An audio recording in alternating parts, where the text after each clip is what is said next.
Drochaimsir an Gheimhridh, ahrú éráide. Bhí lá dín ibre chuiristeach ag liom agus áine. Bhí siad angnóthach tar éis an lá scoile ag stadéir go dín don hardteiste. Ní raibh seans acu a scíal leagan go dtí leabhar tar éis ní. Hí liom agus áine os cóir na telefíse ihe amháin le brathnú ar an gláir faisnéise primetime mar gheall ar ahrú éráide le Gheimhridh. Gheall an chlár imscrúdú a dhéanamh ar na hathratha a bhí tagtha le blianta beaga anuas agus teacht ar chúisne leis na hathratha céine. Dúirt áine gurbh aib iontach chasta í le plé mar bíonn tionachar ag an uafás rudaí ar an aimsir, idir gníomhaíochtaí déine agus fórsaí nádúir, mar hampla spotí gréine nó gaotha ag eisceachtaúla. Déanta glím gur deacar an scéal le plé. Cur an chlár iad a caint mar gheall ar achtraí éagsúla aimsire a tharla dómh le blianta beaga anuas. An chéad achtra a tháinig chun cuimhne ná an sneachta trom a thit an Gheimhridh seo caite. An seoc ar buile an leasánam a thug na meán chumarsáide ar an Drochaimsir. Bhí sé nimhnach fuair ar feadh seachtaine. Ihe amháin hit an teocht go dtí 8 géim faoin róphaointe.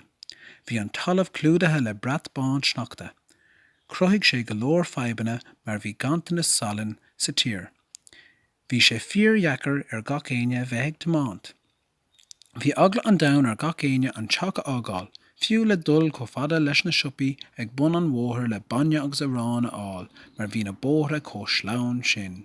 Bhí neart spórt acu don céad cúpla lá agus iad saor an scoil ag tógáil fearr sneachta, ach níor bhada gur éirigh gach duine brain de bheith ina brisúnig ag an aimsir. Bhí an aimsir cófuair sin gur róigh an tuisce sna píbáin. Bhéadigh an tair sna píbáin agus phléasc sé iad. Bhí braoníal isce ag sile tríd an síláil agus níor bhada go raibh na ballaí agus an tóirleoir sa ciste flochbáte. Buinú get ceart as mami liom agus áine nuair a gúisigh sí ar maidin leis an gistin eáil có floch sin. Bhí orthú gléach a chur ar an bloméir leis na píbáin a dheisiú. Bhí ar bham iartas a chur chuig an ggólacht áirithis mar ní bhéadh sí ábalta íoch as an mille €200. Nuair a bhí policy áirithis an tí le hathnúcan cúpla mí ina dhéag sin bhí méadú taca ar phrais an áirithis. Chur an chólacht an lucht ar an iartas a chur mami isteach mar gheall ar an Drochaimsir.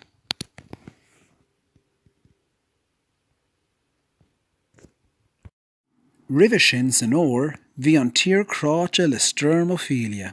Bhí gálaí gaotha ann ar feadh 3 lá. Leagadh crinn ar fud na tíre.